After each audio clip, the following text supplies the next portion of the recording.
Dear brothers and sisters in Christ, it gives me immense pleasure yet again to be able to address all of you in this manner. As I often say, we may be confined to the four walls of our homes, but the Word of God can never be contained, or it can never be confined to the walls. In fact, it is bursting forth out and reaching homes, crossing boundaries. Just the other day, I heard that one of my messages have reached as far as Norway. So this is God's word, it's not my word. God gives wisdom to me and all his dear servants and uses all of us insignificant tools for his glory. And that's all it matters. प्रभु का धन्यवाद हो इस सुंदर अवसर के लिए कि हम एक और बार परमेश्वर के वचन के अध्ययन के लिए आज इकट्ठा हुए हैं। जहाँ कहीं भी आप हैं, मेरा मानना है कि आप सुरक्षित हैं और परमेश्वर ने आपको तमाम आत्मिक और भौतिक आवश्यकताओं की पूर्ति करी है आपके, और इन सब से बढ़कर परमेश्वर के आनंद में आपको बनाए रखा है, ऐसा मेरा यकीन है, मेरा मानना है। सारा आदर परमेश्वर को मिले क्योंकि वही इसके योग्य है। हम चूँकि कई बार दरवाज़ों के अंदर बंद हो जाते हैं, कैद हो जाते हैं, परिस्थिति ऐसी है, लेकिन हम धन्यवाद देते हैं परमेश्वर का कि परमेश्वर का वचन कभी भी कैद करके नहीं रखा जा सकता।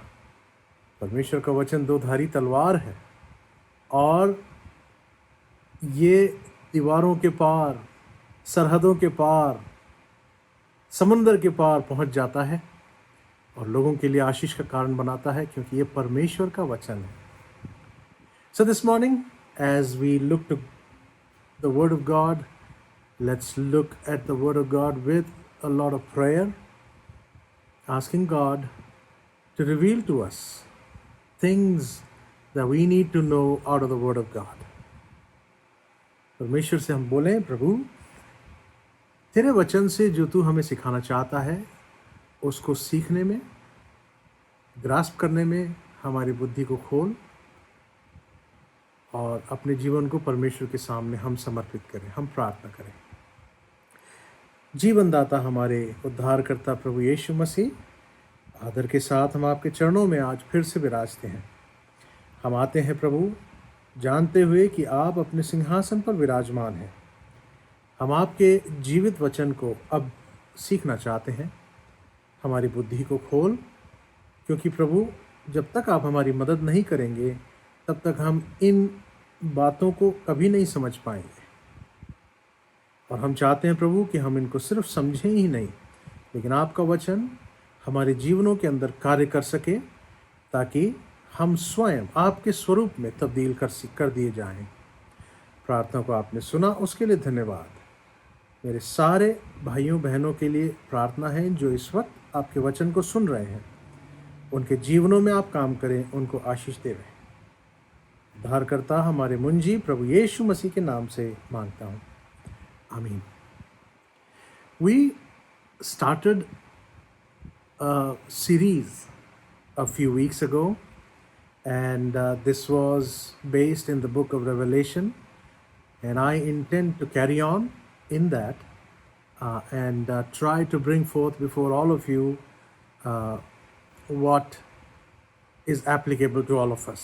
परमेश्वर के वचन से कुछ सप्ताह पहले हमने एक विषय शुरू किया था और मेरा यही आज इंटेंशन है कि मैं उसी विषय को आज आगे बढ़ाऊं।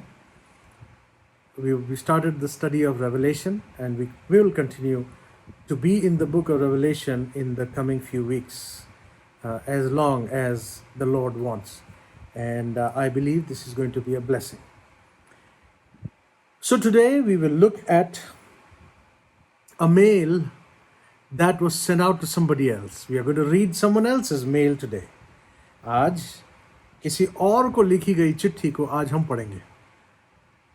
वैसे ये अच्छी बात नहीं है किसी और की चिट्ठी को पढ़ना, लेकिन चूंकि ये चिट्ठी खुली है और हम इसको देखना चाहेंगे कि इस चिट्ठी के अंदर हमसे हमारा स्वामी क्या कह सकता है.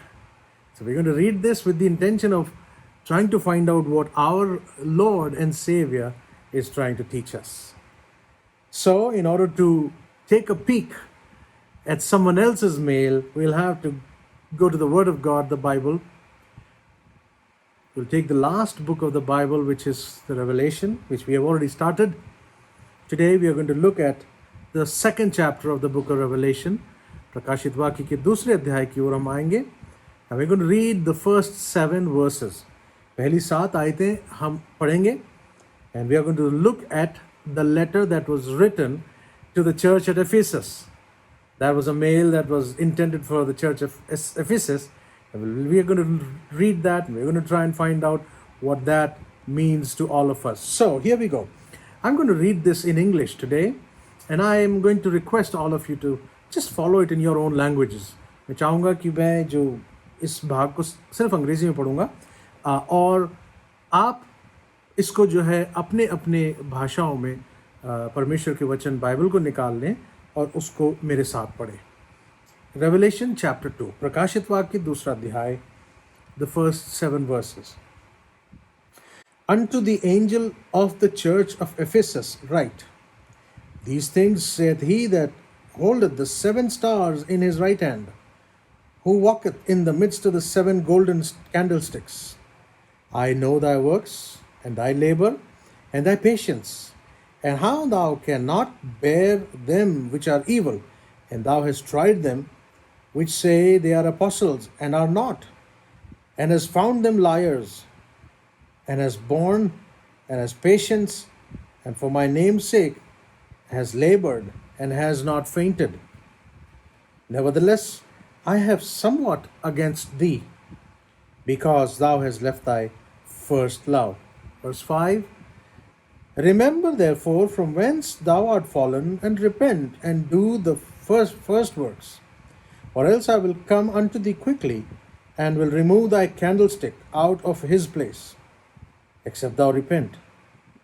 But this thou hast, that thou hatest the deeds of the Nicolaitans, which I also hate. He that hath an ear, let him hear what the Spirit saith to the churches. To him that overcometh will I give to eat of the tree of life, which is in the midst of the paradise of God. There are 7 dispensations as we study human history in the light of the Bible. And the dispensation that we are living is called the dispensation of grace. 7 कालखंड हैं जिसके अंदर मनुष्य के इतिहास को बांटा गया है और ये परमेश्वर के पवित्र शास्त्र के अनुसार हैं. और इन 7 कालखंड में से जिस कालखंड में हम रह रहे हैं उसको अनुग्रह के काल के रूप में जाना जाता है. And this dispensation of grace can also be known as the church age. कलीसिया के युग के रूप में हम इस अनुग्रह के कालखंड को भी बोल सकते हैं. And this church age can be further broken down into 7 further divisions. कलीसिया के युग को 7 अलग अलग भागों में हम फिर से इसको बांट सकते हैं.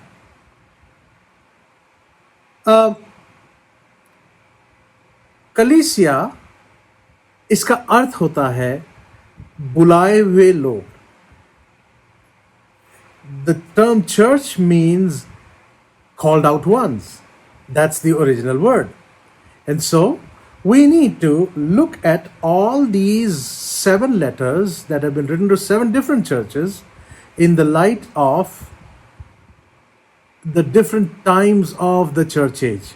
कलीसिया के युग के जो अलग अलग भागों में समय को बांटा गया है उसी के आशय में हमको ये सारे लेटर्स को देखना पड़ेगा. Don't miss out that these 7 letters have got 3-fold applications. ये परमेश्वर के वचन को ये जो कालखंड है इसको हम 3 भागों में बांट सकते हैं. The first can be known as the contemporary application. पहले भाग जिसको हम बोलते हैं वो है समकालीन संप्रयोग, और दूसरा जो भाग है it can be known as the composite application, यानी सम्मिलित प्रयोग. And the third one, and that's the most interesting one, can be known as the chronological application. And this is the most interesting application. अलग अलग कालक्रम के प्रयोग के बारे में हम इसको chronological application के रूप में बोल सकते हैं. Now, Apostle John was a pastor, and no doubt God used him to write the letters from his pastor's heart. यूहन्ना जो लेखक हैं प्रकाशित वाक्य के, वो एक पास्टर थे, एक शेपर्ड थे, और उनके इस शेपर्डिंग हार्ट को परमेश्वर ने इस्तेमाल किया इस पुस्तक को लिखने के लिए, और इन सातों कलीसियाओं को लिखने के लिए. And these letters written to 7 different churches in his time existed in his time. ये सातों कलीसिया उस वक्त थी, और ये जो सातों मैसेजेस हैं ये आज के काल में, आज के युग में, इस वक्त सारी कलीसियाओं के ऊपर लागू होती है. All these 7 letters are apt for all the churches of our times today. But there is a complete panorama of the church history that has been presented in these 7 letters. From the apostolic church in John's day to the day that we live in right now. यूहन्ना के काल से लेकर आज के काल तक जितना भी जो समय बीता है, उसके अंदर कलीसिया किस किस दौर से गुजरी है, उसका एक चित्रण इन सातों कलीसियाओं के अंदर हमें दिया गया है. मसलन, for example, the church at Ephesus, known as the careless church, existed in AD 30 till AD 100. 30वीं सदी से लेकर 100वीं सदी तक प्रभु ये जो एफिसस की जो कलीसिया थी वो एग्जिस्ट करती थी. उनकी प्रॉब्लम थी कि उन्होंने अपना पहले का सा प्यार खो दिया था. They had abandoned their first love. They turned their devotion into duty. उनकी भक्ति को उन्होंने अपने कर्तव्य के रूप में बदल डाला था. ये उनकी गलती थी. बड़ी गहराई रूप से उन्होंने परमेश्वर प्रभु यीशु मसीह के साथ अपना चाल चलन शुरू किया. पौलुस जब इफिसियों को लिखता है, when Paul writes the letter to Ephesians, you will hear Paul speaking oftentimes about their love for Christ, possibly about 20 times or so. He says, you are rooted and grounded in love.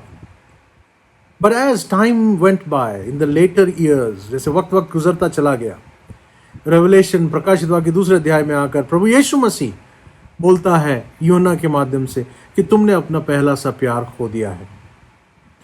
And that is pretty much the general state of the church in our times today as well. Just like the first century, where they had left their first love, duty was converted, their devotion was converted to duty. They were careless. Now come to the next church, Smyrna. Smyrna was the crushed church. Smyrna की जो कलीसिया थी वो बिल्कुल crushed की गई हुई कलीसिया के रूप में माना जाता था, which started from the time period of AD 100 till AD 300. But when you read verse number 10, you go on further, and then you will study about the 10 days that is mentioned over there. You study the church history, and you will find during the 2nd and the 3rd centuries, there were 10 great waves of persecution under 10 different tyrants in the Roman kingdom. रोमी साम्राज्य के अंदर 10 क्रूर शासक आए इस दौरान, जिन्होंने कलीसिया को बहुत बुरी तरह से सताया।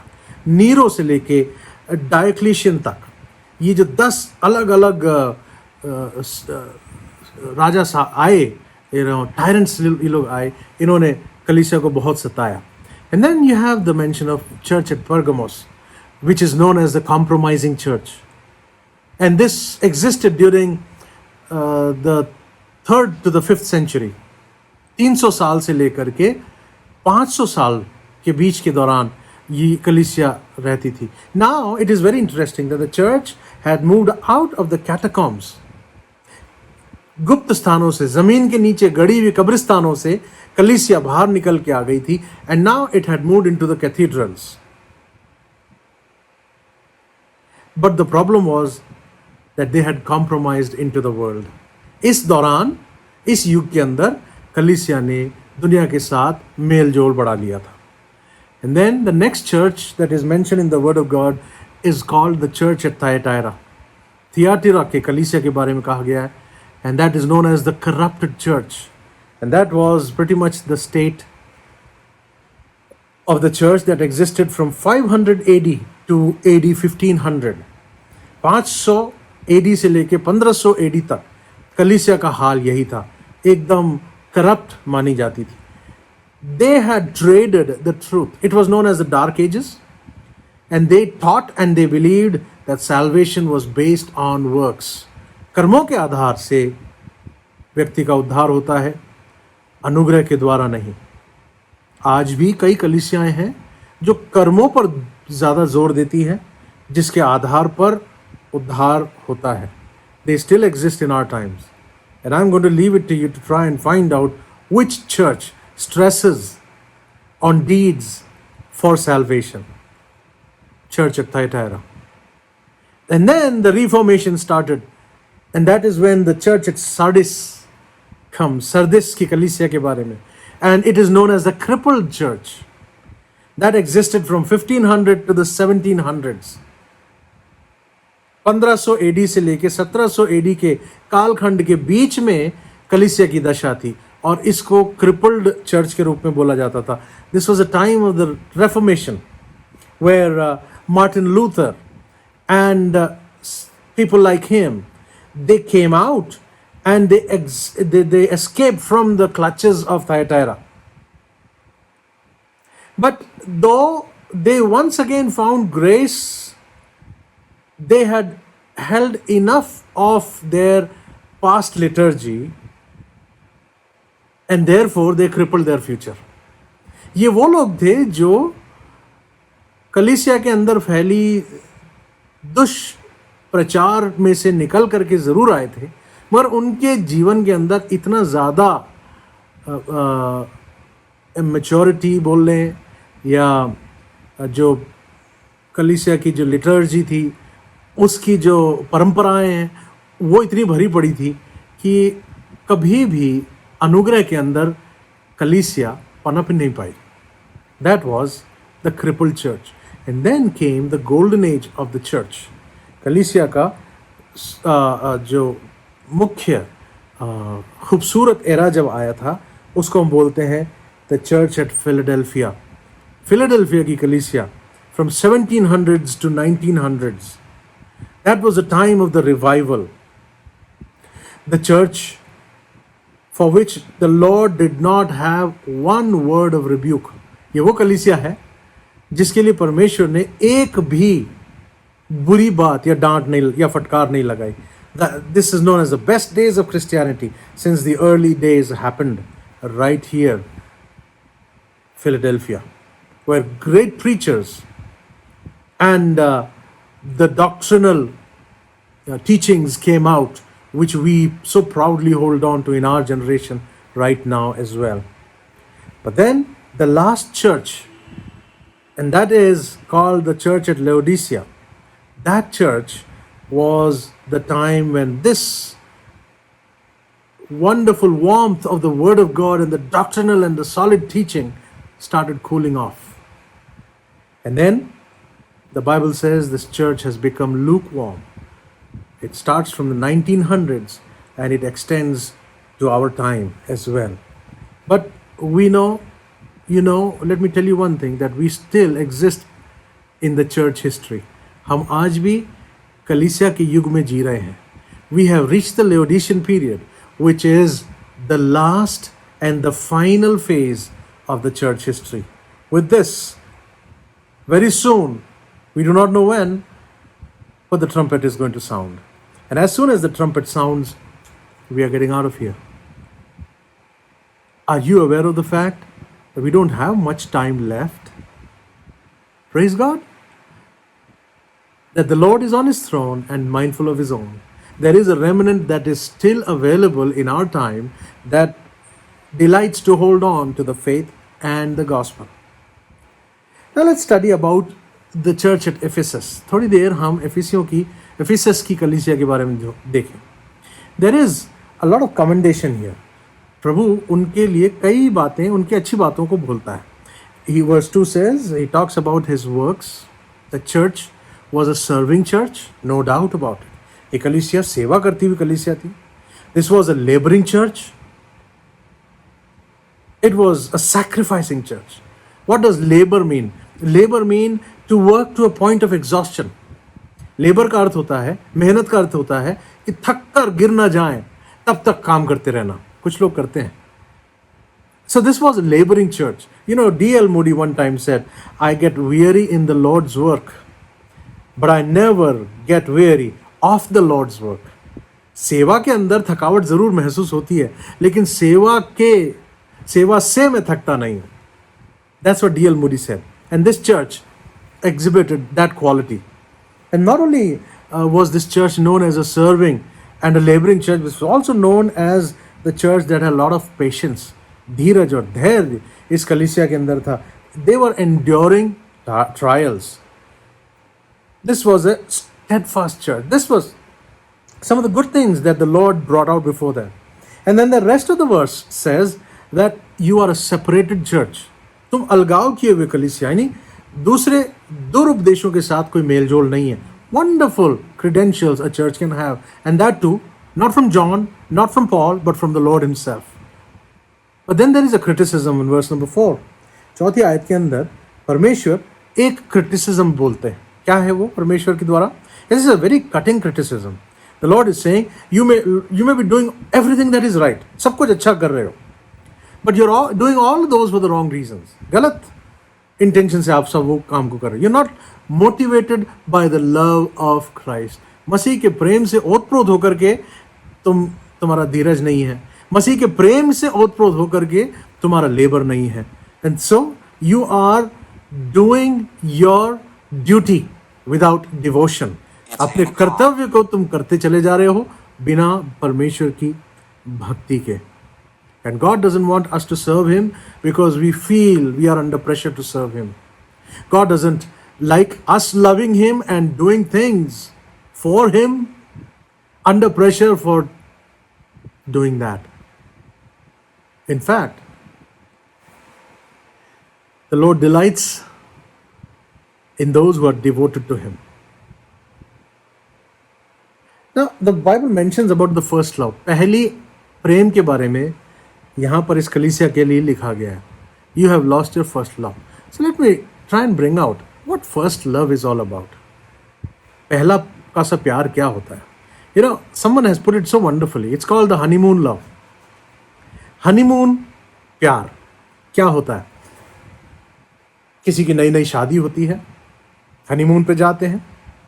तो आपने देखा होगा, हमने भी देखा है, और हो सकता है जो आप मेरी आवाज़ को सुन रहे हैं शायद आपने इस बात को किया भी होगा. You are so careful, mindful about your new wife, your bride, or whatever you might want to call. You lead her out, open the door, make her sit down, make her comfortable, and if you find her stumbling down, you are like, oh, did you get hurt? So on and so forth. And then after a few years, that first love decreases, and if she stumbles and falls, wow, you deserved that, you needed it, way to go. Losing first love. शुरू में क्या करते हैं? हाथ को पकड़ के चल रहे हैं, साथ साथ चल रहे हैं। कुछ समय के बाद क्या होता है, दोनों 1-1 किलोमीटर दूर.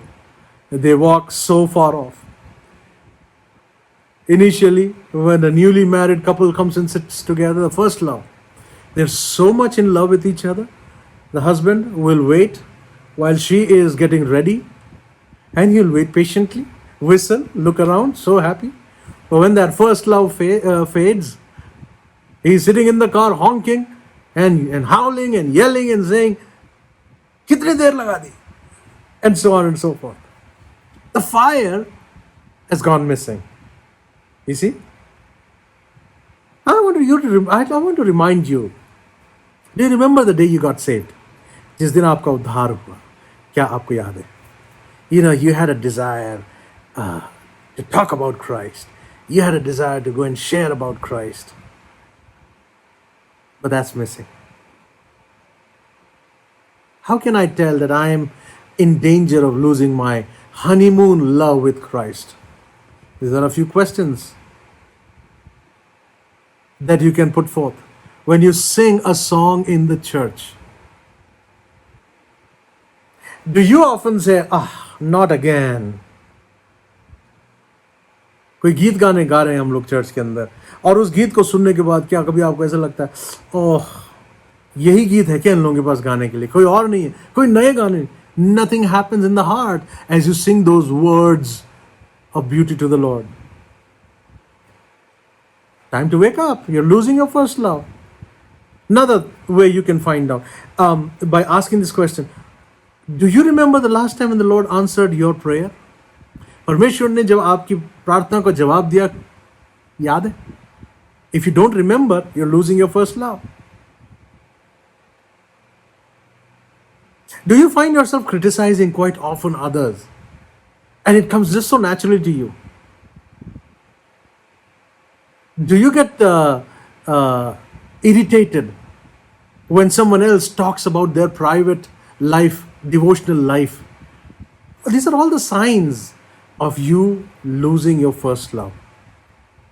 Do some Christians or some people irritate you, bother you so much that you don't want to listen to them, don't want to talk to them?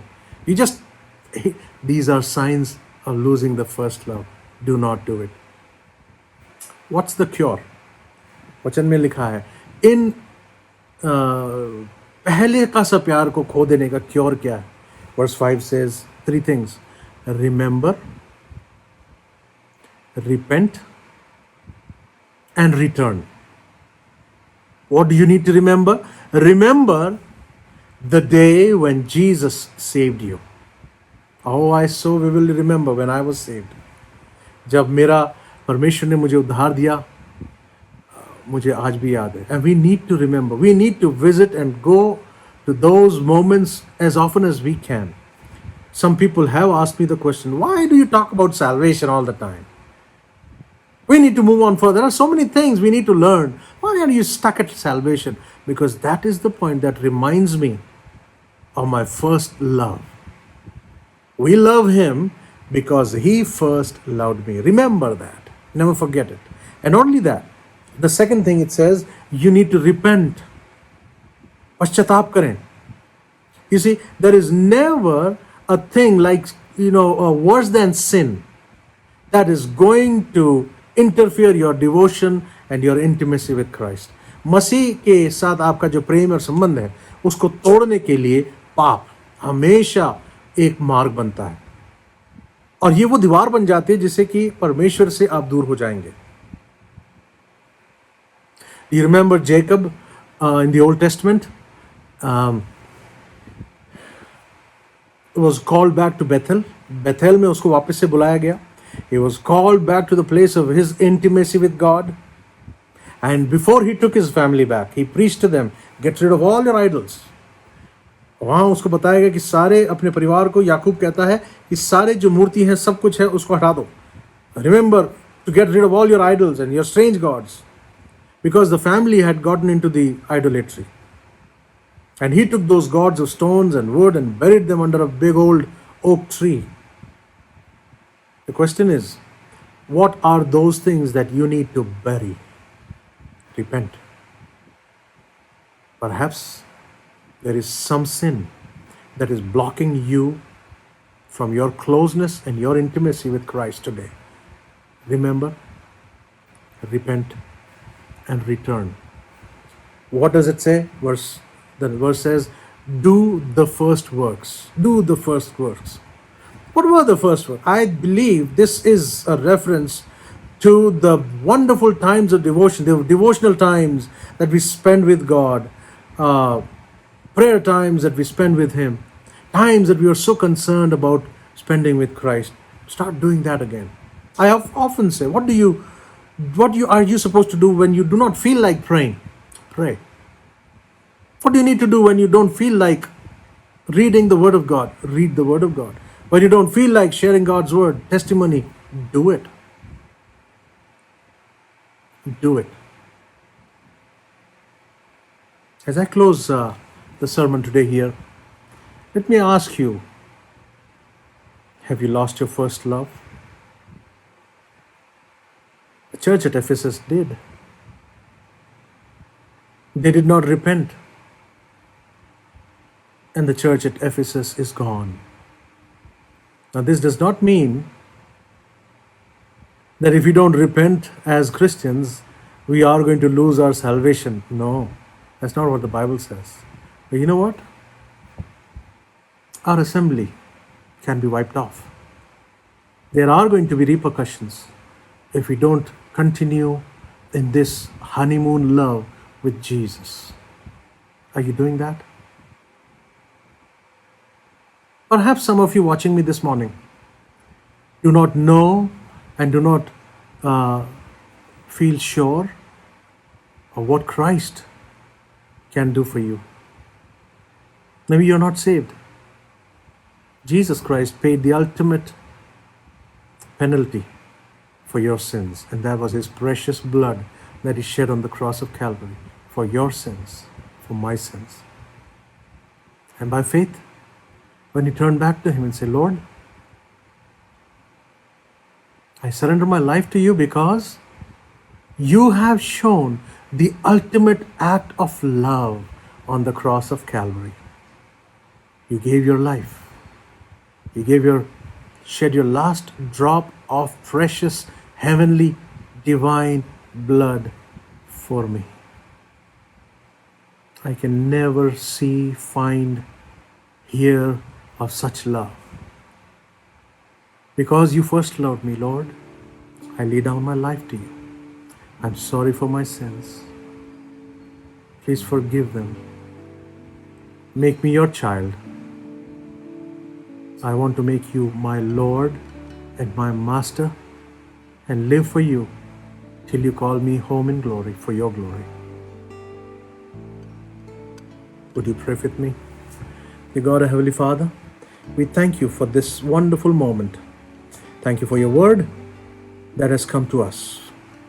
Thank you for the church at Ephesus, which did some good and right things. But as time went by, they lost their first love for you. May that not be our case, Lord. And as you have exposed your word to all of us, we pray that if there are any signs of us losing that first love, that we repent, confess those sins, and turn back to you, Lord. May we always be enjoying your love and fellowship. And I pray for those who have made a decision for you today. We pray, Lord, that may those decisions be genuine, and may those decisions be for your glory. There may be a turnaround in their lives. There may be some people who have surrendered their lives for you, Lord. I pray that you would watch over them, help them to grow in your grace. We thank you for blessing us today again, committing the rest of the week into your hands. I ask in Jesus' precious name. Amen.